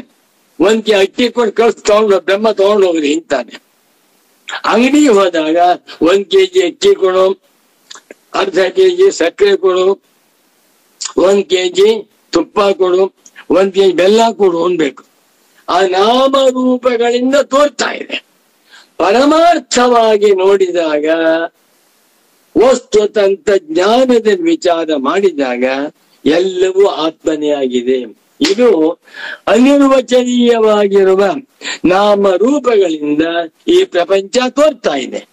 ಈ ನಾಮರೂಪಗಳಿಗೆ ವೇದಾಂತಿಗಳಾದ ಶಂಕರ ಭಗವತ್ ಪೂಜ್ಯಪಾದಾಚಾರ್ಯರು, ಪರಮ ಗುರುಗಳಾಗಿರುವಂತಹ ಗೌಡಪಾದಾಚಾರ್ಯರು, ಸ್ವರೇಶ್ವರಾಚಾರ್ಯರು, ಸಚ್ಚಿದಾನಂದೇಂದ್ರ ಸರಸ್ವತಿ ಸ್ವಾಮಿಗಳವರು ಕೊಟ್ಟಿರುವಂತಹ ಸ್ಥಾನಮಾನವೇನ್ ಗೊತ್ತಾ? ಅವಿದ್ಯಾ ಕಲ್ಪಿತಾಭ್ಯಾಂ. ನಾಮರೂಪಗಳು ಅವಿದ್ಯಾ ಕಲ್ಪಿತವಾಗಿವೆ, ಸುಳ್ಳು. ಇವತ್ತೇನಾಗಿದೆ, ಸುಳ್ಳನ್ನ ಇಟ್ಕೊಂಡು ಜನಗಳು ಬದುಕ್ತಾ ಇದ್ದಾರೆ. ಯಾರಿಗೂ ಪರಮಾರ್ಥ ಬೇಕಾಗಿಲ್ಲ, ಪರಮಾರ್ಥ ಅರ್ಥವಾಗಿ. ಸುಳ್ಳಿನ ಜಗವಿದು. ಕಠೋಪನಿಷತ್ತಿನಲ್ಲಿ ಮೃತ್ಯುದೇವತೆ ಬಾಲಕ ನಚಿಕೇತನ ತೀವ್ರತೆ ಉತ್ತಮಾಧಿಕಾರಿತ್ವವನ್ನು ಕಂಡು ತತ್ವವನ್ನು ತಿಳಿಸುತ್ತಾ ಹೀಗೆ ಹೇಳುತ್ತಾನೆ: ಸ್ವಪ್ನಾಂತಂ ಜಾಗರಿತಾಂತಂಚ ಉಭವ್ಯೇನಾನು ಪಶ್ಯತಿ ಮಹಾಂತಂ ವಿಭುಮಾತ್ಮಾನಂ ಮತ್ವಾ ಧೀರೋ ನ ಶೋಚತಿ. ಅಂದರೆ ಎಚ್ಚರವೂ ಸ್ವಪ್ನವೂ ಸಮನಾಗಿ ಯಾವಾತನಿಂದ ಅನುದರ್ಶನ ಮಾಡಲ್ಪಡುವುದೋ ಅವನೇ ಧೀರ, ಮಹಾತ್ಮ, ಈ ಪ್ರಪಂಚದ ಒಡೆಯನೆಂದು ತಿಳಿದಿದ್ದರಿಂದ ಶೋಕಿಸುವುದಿಲ್ಲ. ಶ್ರೀಗಳವರು ತಮ್ಮ ಹಾಡಿನಲ್ಲಿ ತೋರಿ ಹಾರುವ ಈ ಮಾಯೆ ಸತ್ಯವಲ್ಲ, ನಮ್ಮೆಲ್ಲರ ಗುರಿ ಆನಂದವೆಂಬ ದಡವನ್ನು ಸೇರಿ ಜನನ ಮರಣದ ಹಿಡಿತದಿಂದ ದೂರಾಗುವುದು ಎಂದು ಹೀಗೆ ಎಚ್ಚರಿಸಿದ್ದಾರೆ.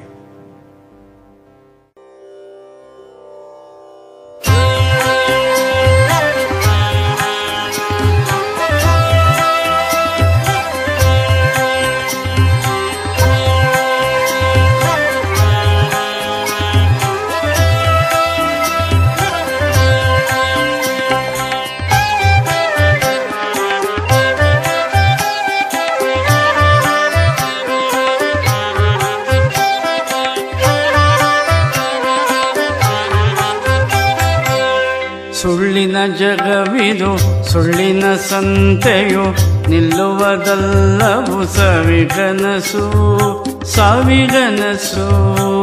ಸುಳ್ಳಿನ ಜಗವಿದು, ಸುಳ್ಳಿನ ಸಂತೆಯು ನಿಲ್ಲುವುದಲ್ಲವು ಸಾವಿಗನಸು, ಸಾವಿಗನಸು, ಸಾವಿಗನಸು.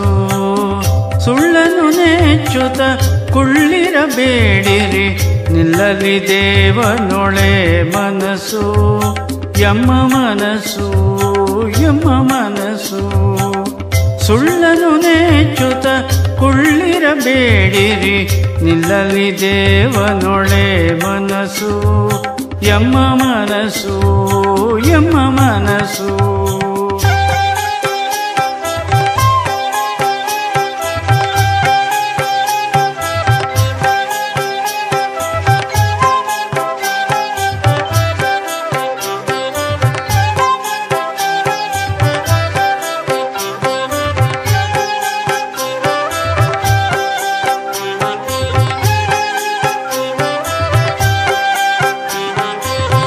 ಒಬ್ಬನೇ ಬರುವನು, ಒಬ್ಬನೇ ಹೋಗುವನು, ಒಬ್ಬರಿಗೊಬ್ಬರು ಇಲ್ಲಿಲ್ಲ, ಇಲ್ಲಿಲ್ಲ, ಇಲ್ಲಿಲ್ಲ. ಒಬ್ಬನೇ ಬರುವನು, ಒಬ್ಬನೇ ಹೋಗುವನು, ಒಬ್ಬರಿಗೊಬ್ಬರು ಇಲ್ಲಿಲ್ಲ, ಇಲ್ಲಿಲ್ಲ, ಇಲ್ಲಿಲ್ಲ. ಒಬ್ಬರ ಹಿಡಿಯುತ್ತಲೂ ಬಿರಬೇಡಿರಿ, ಒಬ್ಬಿಡುವಿರಿ ನಿಜ ಕೊನೆಗೆಲ್ಲ, ನಿಜ ಕೊನೆಗೆಲ್ಲ.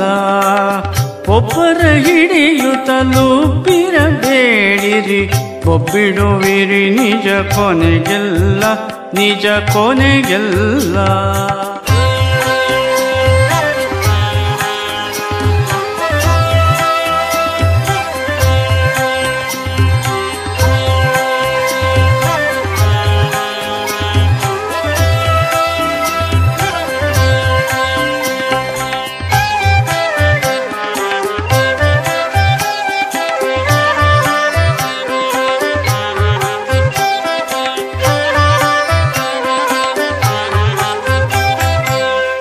ಏನನ್ನು ತಂದಿಹಿರಿ, ಏನನ್ನು ಒಯ್ವಿರಿ, ಶ್ವಾನನಂತೆ ಬೊಗಳಾಡುವಿರಿ, ಜಗಳಾಡುವಿರಿ, ಜಗಳಾಡುವಿರಿ.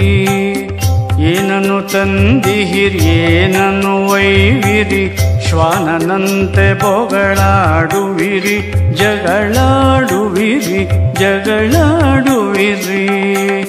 ನಾನು ನನ್ನದೆಂಬಿ ಬುದ್ಧಿಯ ಬಿಡಿ, ಮಾನಸ ಶುದ್ಧಿಯ ಕೂಡುವಿರಿ, ಕೂಡುವಿರಿ, ಕೂಡುವಿರಿ. ನಾನು ನನ್ನದೆಂಬಿ ಬುದ್ಧಿ ಬುದ್ಧಿಯ ಬಿಡಿ ಮಾನಸ ಶುದ್ಧಿಯ ಕೂಡುವಿರಿ.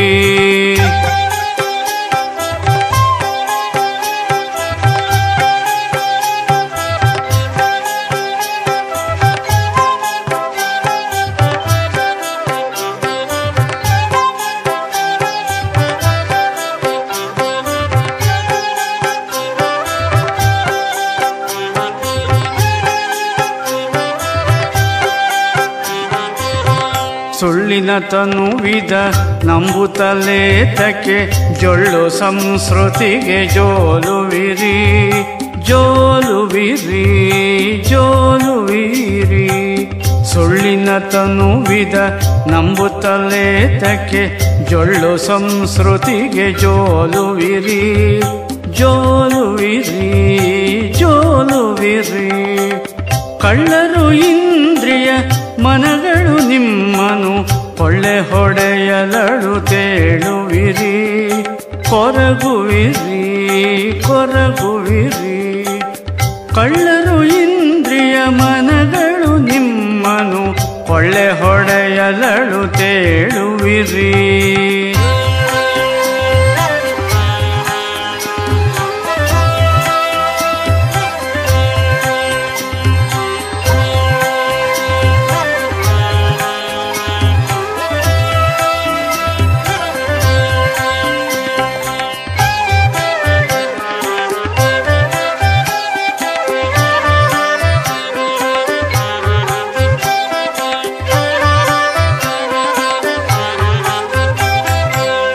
ತೋರಿ ಹಾರುವಿ ಮಾಯೆಯ ತ್ಯಜಿಸಿರಿ ಪರಮೇಶ್ವರವ ಭಜಿಸುತ್ತಿರಿ ಭಜಿಸುತ್ತಿರಿ ಭಜಿಸುತ್ತೀರಿ.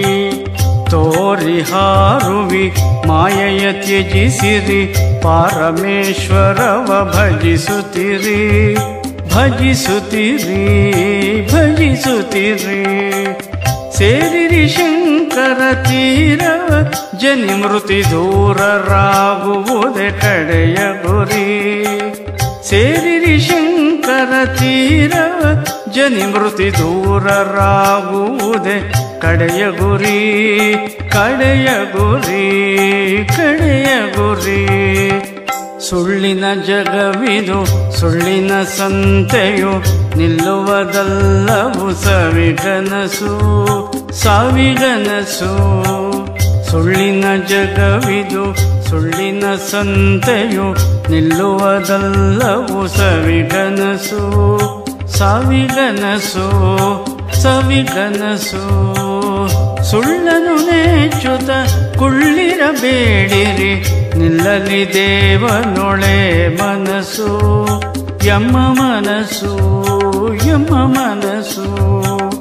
ಸುಳ್ಳನು ನೆಚ್ಚುತ ಕುಳ್ಳಿರಬೇಡಿರಿ ನಿಲ್ಲಲಿ ದೇವನೊಳೆ ಮನಸ್ಸು ಯಮ್ಮ ಮನಸ್ಸು ಯಮ್ಮ ಮನಸ್ಸು ಯಮ್ಮ ಮನಸ್ಸು ಯಮ್ಮ ಮನಸ್ಸು.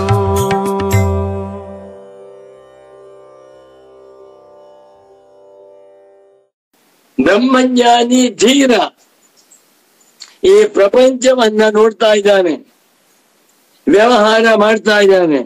ಅವನಿಗೆ ಗೊತ್ತು ಏನಂತ, ಮಾಯಾ ಮಾತ್ರಮಿದಂ ದ್ವೈತಂ ಅದ್ವೈತಂ ಪರಮಾರ್ಥತಃ. ಇದು ಜ್ಞಾನಿಗಳ ವಾಸ್ತವ. ಅದ್ವೈತಂ ತ್ರಿಶಲೋಕೇಶು ಅಬ್ಬಬ್ಬಬ್ಬ ನಾದ್ವೈತಂ ಗುರು ಸನ್ನಿಧೌ. ಹೌದಾ? ಭಾವಾದ್ವೈತಂ ಸದಾ ಕುರ್ಯಾತ್ ಕ್ರಿಯಾದ್ವೈತಂ ನ ಕದಿಚಿತ್. ನಾವು ವೇದಾಂತವನ್ನು ಓದ್ಕೊಂಡ್ಬಿಟ್ಟು ಸ್ವಲ್ಪ ತಿಳ್ಕೊಂಡಿದ್ದೇವೆ. ಒಂದ್ ಮನೆ ಊಟಕ್ಕೆ ಹೋಗಿದ್ದೇವೆ, ಮದುವೆ ಮನೆ ಊಟಕ್ಕೆ ಹೋಗಿದ್ದೇವೆ. ಪಾಪ ಅವ್ರು 28 ಐಟಮ್ ಬಿಡಿಸಿದ್ದಾರೆ. ನಾವು ತಿಂತಾ ಇದ್ದೀನಿ. ನಿಮ್ಗೇನ್ ಬೇಕು? ಬ್ರಹ್ಮ ಹಾಕು. ನನಗೆ ಬ್ರಹ್ಮ ಬೇಕು ಬ್ರಹ್ಮ ಬೇಕು ಅಂದ್ರೆ ಸಗಣಿ ತಂದು ಹಾಕ್ಬಿಡ್ತಾನ ನಾನು. ನಾವ್ ಹೇಳ್ಬೇಕು, ನನ್ ಪಾಯಸ ಬೇಕು, ನನಗೆ ಇನ್ನೊಂದು ಜಾಯಿಂಗೇನ್ ಬೇಕು, ಇನ್ನೊಂದು ಜಾಮೂನ್ ಬೇಕು ಅಂತ ಹೇಳ್ಬೇಕು. ಹಾಗಾದರೆ ಈ ಬ್ರಹ್ಮಜ್ಞಾನಿಗೂ ಕೂಡ ಪಾಯಸ, ಜಾಮೂನ್, ಜಿಲೇಬಿ ಹೆಂಗಿದೆಯಾ ಅಂತ ಇಲ್ಲ. ಆದರೆ ನಾಮರೂಪದಿಂದ ತೋರ್ತಾ ಇದೆ. ಹೌದು, ಅರ್ಥ ಆಯ್ತಲ್ವೇ? ಇದು ಅವಿದ್ಯಾ ಕಲ್ಪಿತಾಭ್ಯಾಂ ನಾಮ ರೂಪಾಭ್ಯಾಂ. ಅವಿದ್ಯೆಯಿಂದ ತೋರ್ತಾ ಇದೆ ಸ್ವಾಮಿ. ಅವಿದ್ಯಾ ಕಳಿಸ್ಕೊಂಬಿಡಿ, ಅದಕ್ಕೆ ಅಧ್ಯಾಸ ಅಂತ ಅದನ್ನ ಮುಂದೆ ತೋರಿಸ್ತಾರೆ. ಅವಿದ್ಯೆಯನ್ನ ಅಧ್ಯಾಸವನ್ನ ಜ್ಞಾನದಿಂದ ಕಳಚಿಕೊಂಡು ನೋಡಿದಾಗ ಎಲ್ಲವೂ ನಾಮರೂಪರಹಿತವಾದ ಸಚ್ಚಿದಾನಂದ ರೂಪವಾದ ಬ್ರಹ್ಮವಾಗಿದೆ. ಇದಕ್ಕೆ ಒಂದು ಒಳ್ಳೆ ಉದಾಹರಣೆ ಕೊಟ್ಟಿದ್ರು ಪೂಜ್ಯ ಸದ್ಗುರುಗಳು. ಒಬ್ಬನಿಗೆ ಜಾಂಡೀಸ್ ಆಗ್ಬಿಟ್ಟಿದೆ, ಕಾಮಾಲೆ ರೋಗ, ಮೈಯೆಲ್ಲ ಹಳದಿ ಬಣ್ಣ, ಕಣ್ಣೆಲ್ಲ ಹಳದಿ ಬಣ್ಣ, ಏನ್ ಕಣ್ಣು ಹಳದಿ ಬಣ್ಣ ಕಾಣ್ತಾ ಇದೆ. ಅವನಿಗೆ ಯಾರೋ ಮಹಾತ್ಮರು ಒಂದ್ ಲೋಟ ಹಾಕ್ಕೊಟ್ರು. ನೋಡ್ದ, ಯಾಕೆ ಅರಿಶಿನ ಹಾಕ್ಬಿಟ್ಟಿದ್ದೀರಲ್ಲ, ನಂಗೆ ಬೇಡ ಅಂದ. ಅರಿಶಿನ ಹಾಕಿಲ್ಲ ಸ್ವಾಮಿ ಅಂತೀವಿ, ಹಳದಿ ಬಣ್ಣ ಕಾಣಿಸ್ತಾ ಇದೆ ಅಂತ. ಹಾಲೆಲ್ಲ ಕೊಟ್ಟಿರಿ ನೀವು, ಅರಿಶಿನ ನೀರು ಕೊಟ್ಟಿದ್ದೀರಾ ಅಂತಾನೆ. ನಿಜವಾಗಿ ನೋಡಿದ್ರೆ ಅರಿಶಿನ ಹಾಕಿಲ್ಲ, ಹಳದಿ ಬಣ್ಣ ಇಲ್ಲ, ಅವನ ಕಣ್ಣಿಗೆ ಕಾಣಿಸ್ತಾ ಇದೆ. ಜಾಂಡೀಸ್ ಹೋದ್ಮೇಲೆ ಹಾಲನ್ನು ನೋಡ್ತಾನೆ, ಇವ ಬೆಳಿಗಿದೆ ಅಂತಾನೆ. ಯಾವಾಗಲೂ ಬೆಳಿಗ್ಗೆ ಇದೆ. ಜಾಂಡೀಸ್ ಅನ್ನುವಂತಹ ರೋಗ ಬಂದಾಗ ಹಳದಿ ಬಣ್ಣ ಕಾಣಿಸ್ತಾ ಇದೆ. ಜಾಂಡೀಸ್ ಹೋದ್ಮೇಲೆ ಹಳದಿ ಬಣ್ಣ ಇಲ್ವೇ ಇಲ್ಲ ಅಂತ ಗೊತ್ತಾಗುತ್ತೆ. ಅದೇ ರೀತಿಯಲ್ಲಿ ಅಜ್ಞಾನದ ದಶೆಯಲ್ಲಿ ಈ ಪ್ರಪಂಚವು ನಾಮರೂಪಾತ್ಮಕವಾಗಿ ತೋರುತ್ತಿರುವಾಗ ಈ ನಾಮರೂಪಗಳು ಬ್ರಹ್ಮಕ್ಕೆ ಭಿನ್ನವಾದ್ರೆ ಅನಿರ್ವಚನೀಯವಾಗಿದೆ ಏನ್ಬಿಟ್ರು. ಆದರೆ ಇದರ ಹಣೆ ಬರ್ಬೇಕು ಗೊತ್ತೆ, ಅವಿದ್ಯಾ ಕಲ್ಪಿತಾಭ್ಯಾಂ ನಾಮ ರೂಪಾಭ್ಯಾಂ. ಎಲ್ಲಿಯವರೆಗೆ ಅವಿದ್ಯಾ ಎನ್ನುವಂತ ಜಾಂಡೀಸ್ ಉಂಟೋ, ಆ ರೋಗದಿಂದ ನೋಡ್ತಾ ಇದ್ದೀರೋ ಈ ಪ್ರಪಂಚ ನಾಮರೂಪಾತ್ಮಕವಾಗಿದೆ.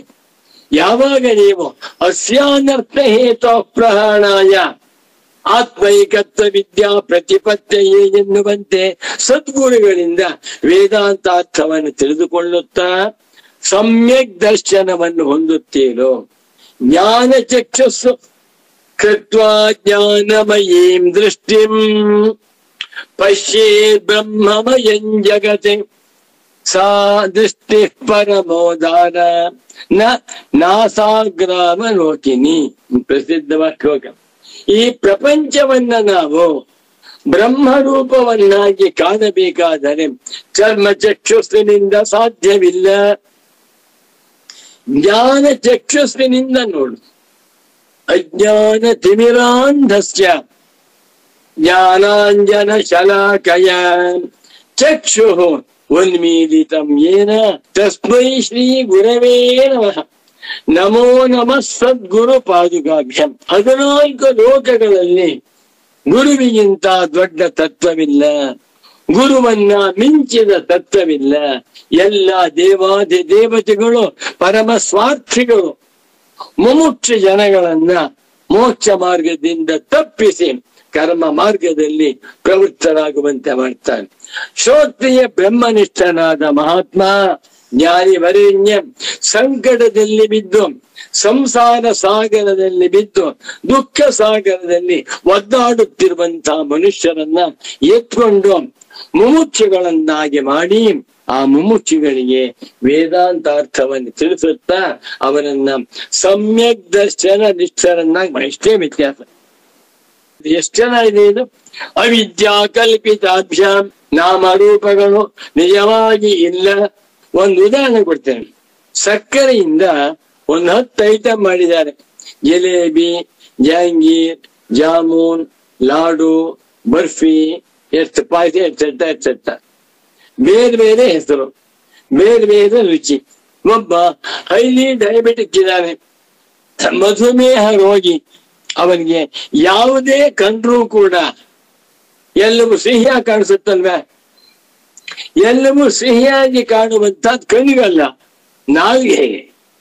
ನೋಡಿ, ಕಣ್ಣಿಗೆ ಅವನಿಗೂ ಕೂಡ ಇದು ಜಿಲೇಬಿ, ಇದು ಮಿಠಾಯಿ, ಇದು ಜಹಾಂಗೀರ್, ಇದು ಕಲ್ ಸಕ್ಕರೆ, ಇದು ಜಾಮೂನ್ ಕಾಣಿಸ್ತಾ ಇದೆ ಕಣ್ಣಿಗೆ.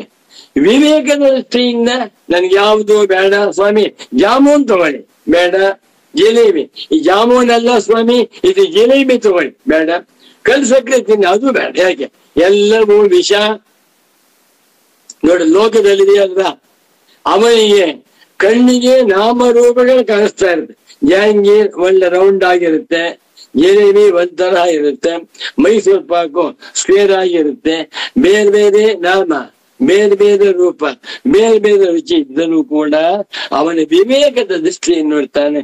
ಎಲ್ಲವೂ ನನ್ನ ಪಾಲಿಗೆ ವಿಷ ಬೇಡ. ಅದೇ ತರಹ ಬ್ರಹ್ಮಜ್ಞಾನಿ ಇಡೀ ಪ್ರಪಂಚವನ್ನ ನೋಡ್ತಾನೆ. ಏನ್ ಆಶ್ಚರ್ಯ! ಯಾವುದೇ ಪ್ರಪಂಚದಲ್ಲಿ ನಾಮರೂಪಗಳಿಂದ ಭಿನ್ನ ಭಿನ್ನವಾಗಿ ತೋರುತ್ತಿದ್ದರೂ ಇದೆಲ್ಲವೂ ಪರಬ್ರಹ್ಮ ಸ್ವರೂಪವೇ ಆಗಿದೆ. ವ್ಯವಹಾರದಲ್ಲಿ ಬ್ರಹ್ಮಜ್ಞಾನಿ ನಮ್ಮಂತೆಯೇ ಎಲ್ಲಾ ವ್ಯವಹಾರವನ್ನು ಮಾಡ. ಬ್ರಹ್ಮಜ್ಞಾನಿ ವ್ಯವಹಾರವನ್ನ ಎಂದೆಂದಿಗೂ ಹುಚ್ಚುಚ್ಚು ಮಾಡುವುದಿಲ್ಲ.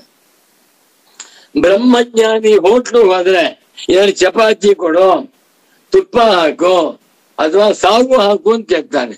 ಬ್ರಹ್ಮವನ್ನ ಹಾಕು ಅಂತ ಹೇಳುವುದಿಲ್ಲ. ಯಾಕೆ? ವ್ಯವಹಾರದಲ್ಲಿ ಈ ಪ್ರಪಂಚವು ಬ್ರಹ್ಮಕ್ಕೆ ಭಿನ್ನವಾಗಿರುವಂತೆ ತೋರ್ತಾ ಇದೆ. ಭಿನ್ನವಾಗಿರುವಂತೆ ತೋರುತ್ತಿರುವಾಗಲೂ ಅವನಿಗೆ ಗೊತ್ತು ಇದೆಲ್ಲವೂ ನಾನೇ. ಆ ಮಧುಮೇಹ ರೋಗಿಗೆ ಎಲ್ಲವೂ ಸಿಹಿ ಸಕ್ಕರೆ ಗೊತ್ತಿದ್ರು ಕೂಡ ಒಂಚೂರು ಒಬ್ಬಟ್ಟಾಕಿ, ಒಂಚೂರು ಹೋಳಿಗೆ ಹಾಕಿ, ಒಂಚೂರು ಜಾಮೂನ್ ಹಾಕಿ ಅಂತಾನೆ. ಅವನು ಕಣ್ಣಿ ನೋಡ್ತಾ ಇದ್ದಾನೆ, ನಾಲ್ಗೇನ್ ಸಿಗ್ತಾ ಇದ್ದಾನೆ, ಆದರೂ ಕೂಡ ಎಲ್ಲವೂ ಶುಗರ್. ಅದೇ ರೀತಿಯಲ್ಲಿ ಅವಿದ್ಯಾ ಕಲ್ಪಿತಾಭ್ಯಾಮ್, ಏನು ಗುರುಗಳ ವಾಕ್ಯ ಹೇಗಿದೆ ಸ್ವಾಮಿ? ಅಧ್ಯಾಸದ ಸ್ವರೂಪದ ಅವಿದ್ಯಾ ಅಂತಂದ್ರು ಒಂದೇ. ಅಧ್ಯಾಸದಿಂದ ಕಲ್ಪಿತವಾದ ಜೊಳ್ಳು, ಮೂಲ ಬಂಡವಾಳ ಅಧ್ಯಾಸ. ಅಧ್ಯಾಸ ಕಿತ್ತಾಕ್ಬಿಟ್ರೆ ನಾಮರೂಪಾತ್ಮಕವಾದ ಪ್ರಪಂಚ ಇರಲಿಲ್ಲ. ಆದರೆ ಅಧ್ಯಾಸವನ್ನ ಕಿತ್ತು ಒಗೆಯುವುದಕ್ಕೆ ಅವಕಾಶ ಕೊಡ್ತಾ ಇಲ್ಲ ಯಾರು? ಮಹಾತ್ಮರಾಗಿರುವಂತಹ ದೇವತೆಗಳು. ಯಾಕೆ ನೀ ಸುಬ್ರಾಯ ಶರ್ಮಾ ಎತ್ತಕ್ಕೆ ಹೋಗ್ತೀಯ? ದೇವಸ್ಥಾನಕ್ಕೆ ಬಾ, ನಾನು ಅನುಕೂಲ ಮಾಡ್ಕೊಡ್ತೀವಿ ಅಂತ. ಸುಬ್ರಾಯ ಶರ್ಮಾ ಯಾವತ್ತೂ ಕೂಡ ದೇವಸ್ಥಾನಕ್ಕೆ ಹೋಗ್ಬೇಡಿ ಅಂತ ಹೇಳುವುದಿಲ್ಲ. ಸುಬ್ರಾಯ ಶರ್ಮನು ದೇವಸ್ಥಾನಕ್ಕೆ ಹೋಗ್ತಾನೆ. ಹೋದ್ರೆ ಅಲ್ಲೂ ಅಷ್ಟೋತ್ತರ ಮಾಡಿಸ್ಬೇಕು ಅಂದ್ರೆ ಕುಲ ಗೊತ್ತು, ಎಲ್ಲವನ್ನೂ ಹೇಳ್ತಾನೆ. ಆದರೆ ನಾಟಕ ಅಂತ ಗೊತ್ತು, ಹೌದಾ? ನಾಟಕವನ್ನು ಸುಳ್ಳು ಎಂದು ತಿಳಿದಿರುವಂತಹ ನಟನೂ ಕೂಡ ನಾಟಕ ಪಾತ್ರ ಹಾಕೊಂಡ್ ಬರ್ತಾನಲ್ವೇ? ಹಾಗೆ ಬ್ರಹ್ಮಜ್ಞಾನಿಯಾದ ಮಾತ್ರಕ್ಕೆ ಈ ಪ್ರಪಂಚವನ್ನೆಲ್ಲ ಕಲಸು ಮೇಲುಕ ಖಂಡಿತ ಮಾಡುವುದಿಲ್ಲ. ಅದೇ ಹೇಳ್ಬಿಟ್ರು, ಅದ್ವೈತಂ ತ್ರಿಶಲೋಕೇಶಂ, ಅದ್ವೈತವೇ ಪರಮಾರ್ಥ, ನಾದ್ವೈತಂ ಗುರು ಸನ್ನಿಧಂ, ಗುರುಗಳ ಹತ್ತಿರ ಅದ್ವೈತವನ್ನ ಒದರಬೇಡ. ಭಾವಾದ್ವೈತಂ ಸದಾ ಕುರಿಯಾತ್, ಜ್ಞಾನದಿಂದ ವಿವೇಕದಿಂದ ಅದ್ವೈತವನ್ನು ಅರ್ಥ ಮಾಡ್ಕೊ. ಕ್ರಿಯಾದ್ವೈತಂ ನ ಕರೀತು. ಒಬ್ಬ ಶಿಷ್ಯನಿಗೆ ಗುರುಗಳು ಭಗವದ್ಗೀತಾ ತಗೊಂಬಾರಪ್ಪ ಅಂದ್ರು. ಆ ಅಂಗಡಿಗೆ ಹೋಗ್ಬಿಟ್ಟು 1 kg ಇತ್ತನ್ಬಿಟ್ಟ, ಹಸಿಮೆಣಸಿಗೆ ತಂದ್ಬಿಟ್ಟ.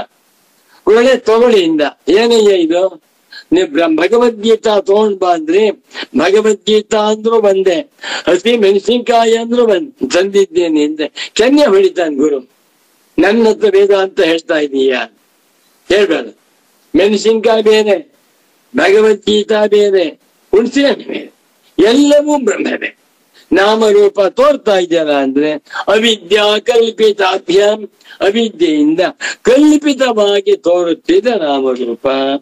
ಈ ನಾಮರೂಪಾತ್ಮಕವಾಗಿರುವ ಪ್ರಪಂಚವನ್ನು ಜ್ಞಾನಿಗಳು 2 ಭಾಗ ಮಾಡಿದ್ದಾರೆ. ಒಂದು ವ್ಯಾಕೃತ ಪ್ರಪಂಚ, ಮತ್ತೊಂದು ಅವ್ಯಾಕೃತ ಪ್ರಪಂಚ. ನೋಡಿ, ವ್ಯಾಕೃತ ಅವ್ಯಾಕೃತ ಅವಸ್ಥಾ ಭಾಗ್ಯ, ಅವಸ್ಥಾ ಭಾಗ್, ಭಜತಿ ತ್ಯಭಾಗ್, ವ್ಯಾಕೃತಾವಸ್ಥಾ ಅವ್ಯಾಕೃತಾವಸ್ಥೆಯನ್ನ ಹೊಂದಿರುವಂತ 2. ಇದಕ್ಕೇನು ವೇದಾಂತದಲ್ಲಿ ಮಾಯಾ ಶಬ್ದ ವ್ಯಪದೇಶ್ಯಾಭ್ಯಾಮ್, ಮಾಯಾ ಶಬ್ದೇನ ವ್ಯಪದಿಶ್ಯೇತೆ, ದ್ವಿವಚನ ಕರ್ಮಣ ಪ್ರಯೋಗ. ನಾಮ ರೂಪ ಎನ್ನುವಂತ ಶಬ್ದದಿಂದ ಕರೆಯಲ್ಪಡುತ್ತೇವೆ. ಇದಕ್ಕೆ ಮಾಯಾ ಅಂತ ಹೆಸರು. ಮಾಯಾ ಎಂದರು ಒಂದೇ, ಅವಿದ್ಯಾ ಕಲ್ಪಿತವಾಗಿರುವ ಹುಸಿ ತೋರಿಕೆಯಾದ ಪದಾರ್ಥವೆಂದರೂ ಒಂದೇ, ನಾಮರೂಪಗಳು ಎಂದರು ಒಂದೇ. ಇದು ಪ್ರತೀತಿ ಮತ್ವಂ, ಸುಮ್ಮನೆ ತೋರ್ತಾ ಇದೆ, ನಾಮರೂಪಗಳಿಂದ ತೋರ್ತಾ ಇದೆ. ಹತ್ರಕ್ಕೆ ಹೋದ್ರ ಇದ್ರೆ ಈ ಮ್ಯಾಜಿಕ್ ಮಾಡ್ತಾನಲ್ಲ ಅವನು ಒಂದ್ ಆನೆ ಮಾಡ್ಬಿಡ್ತಾನೆ, ಹತ್ರಕ್ಕೆ ಹೋದ ಆನೆ ಇಲ್ಲ. ಸಿನಿಮಾದಲ್ಲಿ ಆನೆ ಕಾಣಿಸ್ತಾ ಇದೆ, ಜೋರಾಗಿದೆ, ಹತ್ರಕ್ಕೆ ಹೋಗಿ ಮುಟ್ಟಿದ ಆನೆ ಇದೆಯಾ? ಬೆಂಕಿ ಉರಿತಾ ಇರುತ್ತಲ್ಲಿ, ಜೋರಾಗಿ ಕಾಡಿನ ಬೆಂಕಿ ಬಂದು ತೋರಿಸ್ತಾ ಇದ್ದಾರೆ, ಉರಿದೋಗ್ತಾ ಇದೆ, ಮನುಷ್ಯರು ಸಾಯ್ತಾ ಇದ್ದಾರೆ, ಮನೆಗಳೆಲ್ಲ ಬೆಂದು ಹೋಗ್ತಾ ಇವೆ, ಆನೆಯೆಲ್ಲ ಸುಟ್ಟು ಹೋಗ್ತಾ ಇವೆ. ಸಿನಿಮಾದಲ್ಲಿ ಹತ್ರಕ್ಕೆ ಹೋಗಿ ಪರದೆ ಮೇಲೆ ಕೈ ಹಾಕಿದ್ರೆ ಕೈ ಸುಡುತ್ತಾ? ಸುನಾಮಿ ಬಂದಿದೆ, ಜೋರ ಹೊಳೆ ಸಮುದ್ರ ಉಕ್ಕು ಕರೀತಾ ಇದೆ, ಹತ್ರಕ್ಕೆ ಹೋದ್ರೆ ಒದ್ದೆ ಆಗುತ್ತಾ? ಯಾಕೆ? ಪ್ರತೀತಿ ಮತ್ವಂ. ಪ್ರತೀತಿ ಅಂದ್ರೆ appearance, just appearance, only appear, sheer appearance, ಬರೀ ಜೋಳ್ಕೊಂಡು ಇಲ್ವೇ ಇಲ್ಲ ಅನ್ಬಿಟ್ಟು ಇದಕ್ಕೆ ಹೆಸರಾಯ್ತು ಮಾಯಾ ಎಂದು ಉಪದಿಶತಿ, ಉಪದೇಶ ಮಾಡುತ್ತಿದೆ. ಯಾವುದು? ಶಾಸ್ತ್ರ. ಅರ್ಥ ಆಯ್ತಲ್ವಾ? ಅದ್ಭುತವಾಗಿದೆ ನೋಡಿ. ಜಗತಶ್ಚ ಪರಮೇಶಿತು ಆತ್ಮಸ್ಥಾಭ್ಯಾಂ, ಈ ಜಗತ್ತು ಪರಮಾತ್ಮನಿಗಿಂತ ಭಿನ್ನವಾಗಿಲ್ಲ, ಪರಮೇಶ್ವರನೇ ಆಗಿದ್ದರು. ಸ್ವಾತ್ಮನಃ ತತ್ವಾನ್ಯತ್ವಾಭ್ಯಾಂ, ಪರಮೇಶ್ವರ ನೋಡ್ರೆ ಪ್ರಪಂಚವನ್ನ ಪರಮೇಶ್ವರನಲ್ಲ, ಅವನಿಗಿಂತ ಭಿನ್ನವಾಗಿದೆ ನೋಡ್ರೆ ಅದು ಸಾಧ್ಯವಿಲ್ಲ.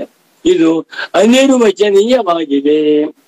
ನಾಮ ರೂಪಾಭ್ಯ, ನಾಮ ರೂಪಗಳ ಹಬ್ಬಿ ಹೋಗಿದೆ. ನಮ್ಮ ಮನೆಯಲ್ಲಿ, ಈ ಪ್ರತಿಯೊಬ್ಬರ ಮನೆಯಲ್ಲೂ ನನ್ನ ಅಂದಾಜ 10,000 ಐಟಮ್ಸ್ ಇದೆ, ಜಾಸ್ತಿನೇ ಇರುತ್ತೆ. ಪ್ರತಿಯೊಬ್ಬರ ಮನೆಗಳಲ್ಲಿಯೂ 10,000 ಪದಾರ್ಥ, ಬಾಳೆಹಣ್ಣು, ಕಿತ್ತಳೆ ಹಣ್ಣು, ಪುಸ್ತಕ, ಜಂಖಾನ, ಕನ್ನಡಕ, ಮೊಬೈಲು, ಕಸ್ಬರ್ಗೆ ಎಟ್ಸೆಟ್ರಾ ಎಟ್ಸೆಟ್ರಾ, ಎಲ್ಲ ಭಿನ್ನ ಭಿನ್ನ ನಾಮರೂಪ. ಇದು ಬ್ರಹ್ಮವ? ರಾಮರಾಮ. ಕಸ್ಬರ್ಗೆ ಬ್ರಹ್ಮವ? ಅಲ್ಲ. ಬೇಕಾದ್ರೆ ಬಂಗಾರದ ಸರವನ್ನ ಬಂಗಾರ ಒಪ್ಕೊಳ್ತೇವೆ, ಕಸ್ಬರ್ಗೆ ಅಥವಾ ಸಗಣಿ ಅಥವಾ ಹಳೆ ಚಪ್ಪಲಿ ಎಲ್ಲವೂ ಬ್ರಹ್ಮವೇ. ಯಾವ ರೂಪದಿಂದ? ಇರುವ ರೂಪದಿಂದ, ತೋರುವ ರೂಪದಿಂದ ನಾಮರೂಪಗಳಿಗೆ ಅನಿರ್ವಚನೀಯವಾಗಿ ತೋರ್ತಾ ಇವೆ ನಾಮರೂಪಗಳು. ಇವುಗಳನ್ನ ಪೂಜ್ಯ ಸದ್ಗುರು ಅವಿದ್ಯಾ ಕಲ್ಪಿತ, ಅಧ್ಯಾಸದ ಪ್ರಭಾವ ಜ್ವರ ಇದೆ. ಅಧ್ಯಾಸ ಸಾಮಾನ್ಯವಾದ ಶತ್ರುವಲ್ಲ, ಅಂತಃಶತ್ರು.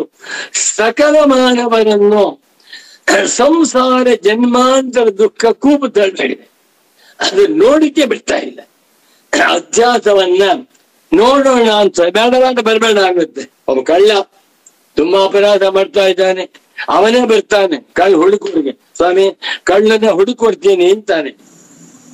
ಇಲ್ಲಿ ಬಂದಿರ್ಬೇಕು, ಹೀಗಿರ್ಬೇಕು, ಅವನೇ ಕಳ್ಳ, ನೀನ್ ಯಾರೋ ಅಂತ ಕೇಳಿದ್ರೆ ಮಾಯ. ಗುರುಜಿ ಹೇಳ್ತಾ ಇದ್ರು. ಹಾಗಿಲ್ಲಿ ಅಧ್ಯಾಸದಿಂದ ಅನರ್ಥವಾಗಿದೆ ನೋಡಿ, ಯಾರು ಹೇಳ್ತಾ ಇಲ್ಲ. ಉಪಾಸಕರು ಕರ್ಮಿಗಳಿಗೆ ಕರ್ಮ ಮಾಡಪ್ಪ, ಉಪಾಸನೆ ಮಾಡು, ಒಳ್ಳೇದಾಗ. ಏನು ಒಳ್ಳೇದು? ಏನೋ ಒಂದು ಮಹಾಮಂತ್ರಿ ಆದ್ರೆ ಅಥವಾ ಕೋಟ್ಯಾಧೀಶ್ವರನಾದ್ರೆ 150 ವರ್ಷ ಬದುಕ್ಬಿಟ್ಟ, ಒಳ್ಳೇದೆ. ತಾಪತ್ರಯ ಇದೆ, ಜನ್ಮ ಮೃತ್ಯು ಜರ ವ್ಯಾಧಿ ದುಃಖ ದೋಷಾನುದರ್ಶ.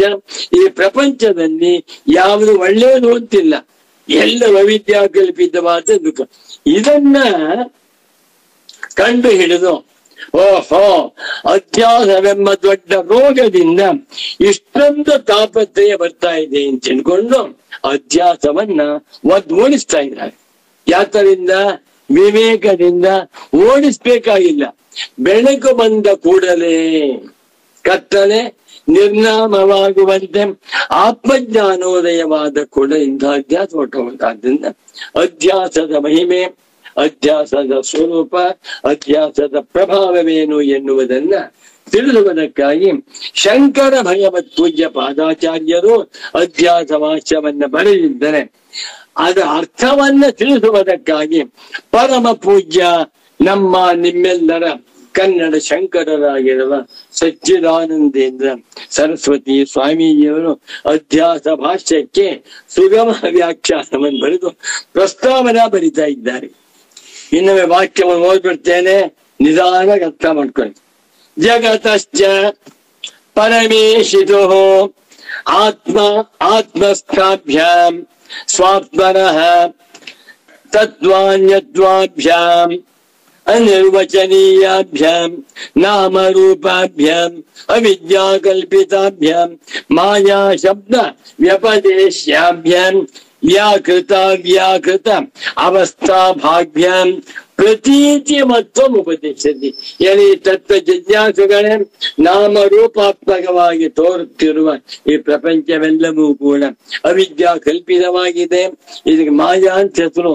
ಇದನ್ನ ವ್ಯಾಕೃತ ಅವ್ಯಾಕೃತ ಎನ್ನುವಂತ ಎರಡು ರೂಪವಾಗಿ ಶಾಸ್ತ್ರವು ತಿಳಿಸ್ತಾ ಇದೆ ಎಂದು. ಜೀವಾನಾಂಚ, ಜೀವನ ಸ್ವರೂಪವೇನು?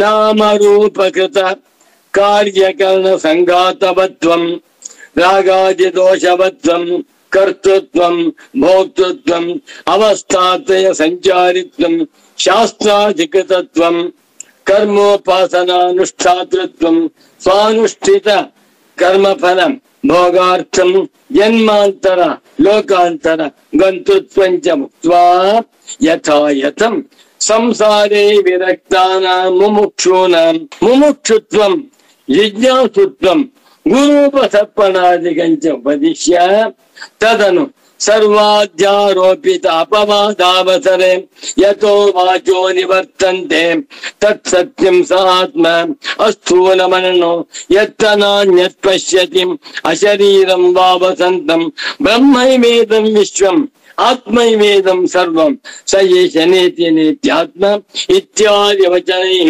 ಸರ್ವಾನಪಿ ವಿಶೇಷಾನ್ ಅಪನ್ಹೂಯ ಪರಮಾರ್ಥ ಸ್ವಾರಾಜ್ಯೇ ಏವ ಅಭಿಷೇಚಯತಿ ಜಿಜ್ಞಾಸೋನ್. ನಮೋ ನಮಃ ಸಚ್ಚಿದಾನಂದೇಂದ್ರ ಸರಸ್ವತಿ ಸದ್ಗುರು ಪಾದುಕಾಭ್ಯಾಂ ಅಭಿಷೇಚಯದೇವ ಚ ಸ್ವಸ್ಯಾಪಿ ಪ್ರಾಮಾಣ್ಯಂ ಅಪನ್ಹುತೆ ಅತ್ರ ವೇದ ಅವೇದಾಃ ಇತಿ. ಇಂಥ ವಾಕ್ಯ ಪುಂಜವನ್ನ ಬರೆದಿರುವಂತ ಮಹಾತ್ಮರಾದ ಶ್ರೀ ಶ್ರೀ ಶ್ರೀ ಸಚ್ಚಿದಾನಂದೇಂದ್ರ ಸರಸ್ವತಿ ಸ್ವಾಮೀಜಿಯವರಿಗೆ ನೊಬೆಲ್ ಪ್ರೈಸ್ ಕೊಡಬೇಕು, ಭಾರತ ರತ್ನ ಪ್ರಶಸ್ತಿ ಕೊಡಬೇಕು.